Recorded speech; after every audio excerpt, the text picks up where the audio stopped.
आज कॉकरोच जनता पार्टी के प्रदर्शन को जिस तरह से रोका गया, प्रदर्शनकारियों को हटाया गया और पुलिस कार्रवाई की जो तस्वीरें सामने आई, उसने एक बार फिर से वही सवाल खड़ा कर दिया है कि क्या लोकतंत्र में असहमति की पहली प्रतिक्रिया संवाद होनी चाहिए या दमन।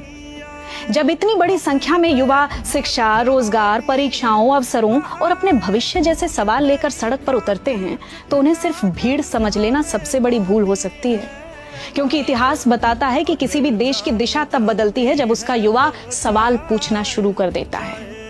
भारत का लोकतंत्र केवल संसद में नहीं, सड़कों पर बैठे सवालों से भी आगे बढ़ा है।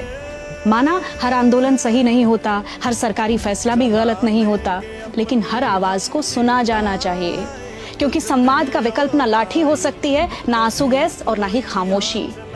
बहुत से लोग इन आंदोलनकारियों का मजाक बना रहे हैं, तो मैं उन लोगों को ये बताना चाहती हूँ कि अगर हर आंदोलन को केवल इस पैमाने से मापा जाए कि उसकी सारी मांगे मान ली गई हैं तो वो सफल रहा है, तो इतिहास में हुए अनेकों आंदोलन असफल कहलाएंगे।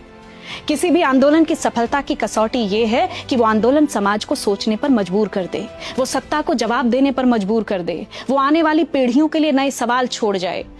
कुछ लोग कह रहे हैं कि ये अन्ना आंदोलन 2.0 है, ये राजनीति से प्रेरित है। हो सकता है, लेकिन एक सवाल राजनीति से भी बड़ा है। अगर शिक्षा और रोजगार जैसे सवालों पर हजारों युवा सड़कों पर बैठे हैं, तो हमारी पहली प्रतिक्रिया उनकी राजनीतिक पहचान तलाशना होनी चाहिए या हमें उनके सवालों को सुनना चाहिए।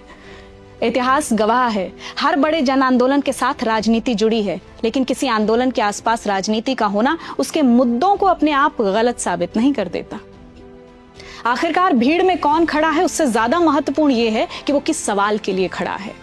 हजारों की संख्या में लाठी खाने वाले युवा ये केवल एक आंदोलन का हिस्सा नहीं है, ये इस पीढ़ी की बेचैनी का दस्तावेज हैं।